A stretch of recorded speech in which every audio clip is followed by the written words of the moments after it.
Hi, welcome to A Nugget of Truth. I'm Daniela Williams Bastida. We're going to continue our Victim or Victorious series from Wendy Burke's book, Victim or Victorious.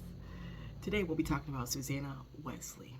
She lived from 1669 to 1742. Hopeless conditions for heavenly reward. Susanna Wesley was born on January 20th, 1669, as the daughter of a London pastor. She was the youngest of 25 children, so it seemed unexceptional to her that she gave birth to 19 children, including 2 sets of twins. Susanna was quite familiar with both a clergyman's household and large families. Susanna never had any formal education. She was homeschooled, though that was not the term used in that day. She never went to a university, nor had any of what we would term formal education, because that simply was not available to women in 17th century England. But her father taught her to read and to think for herself. She grew up to be very much like him. Though she was entirely educated at home, her lessons were supplemented by the intellectual atmosphere of her father's many scholarly visits. One of these was a student named Samuel Wesley, the son of a dissenting minister. Her father was the Reverend Dr. Samuel Annesley, a noted scholar, beloved clergyman, a mentor to young seminarians, renowned and respected preacher, and occasional chaplain to Parliament. He was very strong-willed and an independent thinker. Did I mention that Susanna grew up to be very much like her father? He did not just follow what everyone did or what others thought should be done. He was not afraid to voice his opinion. He was once noted for rebuking the members of Parliament by saying, "Forget your greatness and give account of your goodness if you have it." At the early age of 19, Susanna Annesley married Samuel Wesley, who then was 26. While the churches of that time were going through changes and dissension, the Wesley family had difficult circumstances all their own. Of the 19 children born to Samuel and Susanna, only 10 survived to adulthood, 3 sons and 7 daughters. 4 of the children who died were twins. A maid accidentally smothered one child. One of the children was crippled. Another couldn't talk until he was nearly 6 years old. Susanna herself was desperately sick most of her life. At the time of her death, only 8 of her children were still alive. She had definitely experienced her share of heartbreak. However, there is more. There was no money for food or anything.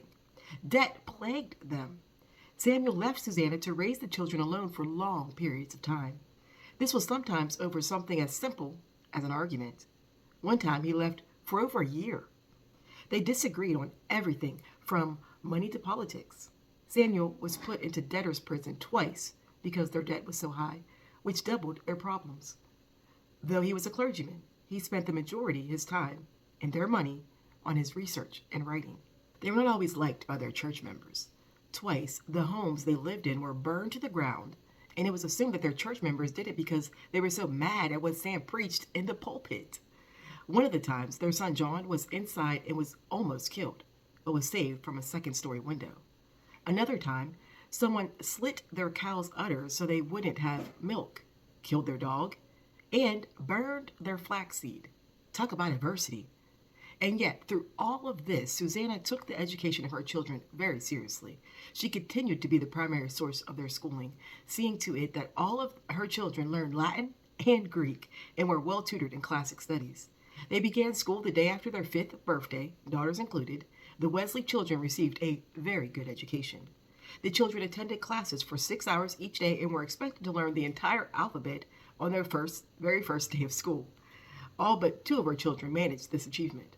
Susanna had high expectations for her children. Despite the Wesleys' poor financial condition, all 3 sons, Samuel Jr., John, and Charles, earned MAs from Oxford University, and all 3 were ordained in the Church of England. The eldest, Samuel Jr., became a teacher at Westminster in London and helped his family generously by sending home money and by taking Charles under his wing when the younger brother came as a student to Westminster. Susanna's primary focus was rearing her children, and it showed in their lives. She also knew the importance of time alone with each child. She set aside an hour each day of the week for a particular child. Thursdays, for example, was John's day. During this hour, she would talk about their walk with God as well as their progress, fears, expectations, and goals in other endeavors. thus began lifelong habits of regular self-examination. As children left home, the sons to school, the daughters to serve as governess or to marry, Susanna wrote letters to her children, not only about family news, but about ideals and beliefs.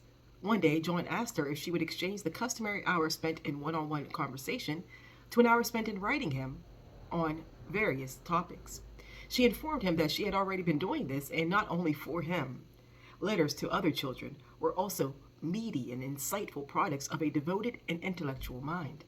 In addition to her letters, Susanna Wesley wrote meditations and scriptural commentaries for her own use. She wrote extended commentaries on the Apostles' Creed, the Lord's Prayer, and the Ten Commandments. Are you thinking what I thought? Where did she find the time? Many of these writings are available today. The most accessible means to her writings is Charles Wallace's collection, Susanna Wesley, Her Collected Writings. Although she's never preached a sermon, published a book, or founded any church, Susanna, the mother of Charles and John Wesley, is known as the mother of Methodism. John Wesley and Charles Wesley applied the example, teachings, and circumstances of their home life and found purpose in their own. Their early purpose was to help people change their own lives for the better. As students in the university, John and Charles began a movement that drew people to Jesus Christ because they behaved purposely and methodically in the club they organized at Oxford. Other less disciplined students who had not had Susanna for a mother sarcastically called them Methodists. The Wesley brothers accepted the term as a badge of honor for their ever-growing club. I was curious to discover these methods at home, and this is what I found. Besides rising at 5 a.m. every day and having plans for every hour of the day, Susanna had these 16 rules in their home. Number 1, eating between meals not allowed. Number 2, as children, they are to be in bed by 8 p.m. They are required to take medicine without complaining. Subdue self-will in a child and those working together with God to save the child's soul. Number 5, to teach a child to pray as soon as he can speak. Number 6, require all to be still during family worship. Number 7, give them nothing that they cry for, and only that when asked politely. To prevent lying, punish no fault which is first confessed and repented of. Never allow a sinful act to go unpunished. Never punish a child twice for a single offense. Comment and reward good behavior. Any attempt to please, even if poorly performed, should be commended. 13, preserve property rights, even in smallest matters. Strictly observe all promises. Require no daughter to work before she can read well. And number 16, teach children to fear the rod. The following is an excerpt from a book of which I do not remember the title, but found it to be a good summary of Susanna's child rearing. Susanna Wesley believed that for a child to grow into a self-disciplined adult, he or she must first be a parent-disciplined child. To her, the stubborn flesh was the hardest battle for Christians to fight, and godly parents would do well to equip their children to overcome it early. I kept this excerpt tucked away in my files for my own child-rearing years. Though I loved learning the methods of discipline that Susanna Wesley used and passed on to her children, it pales in comparison to the one thing about her life that stands out to me more than anything else. I learned a very valuable lesson from the life of Susanna Wesley that has helped me to run the race. It is the lesson of the prayer apron. Susanna Wesley knew the importance of prayer. When she was young, she promised the Lord that for every hour she spent in entertainment, she would give to him in prayer and in the Word. Wow. Taking care of the house and raising so many kids made this commitment nearly impossible to fulfill. She had no time for entertainment or long hours in prayer. She worked the gardens, milked the cows, schooled the children, and managed the entire household herself. So she decided to instead give the Lord 2 hours a day in prayer. However, she struggled to find a secret place to get away with him. So she advised her children, and when they saw her with her apron over her head, that meant she was in prayer and couldn't be disturbed. She was devoted to her walk with Christ, praying for her children and knowledge in the Word, no matter how hard life was. This powerful truth of the importance of time with the Lord impacted me in such a way that I wanted to go out and purchase an apron immediately.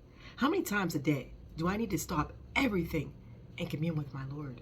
I find myself seeking a quiet spot to sit at his feet and hear his voice.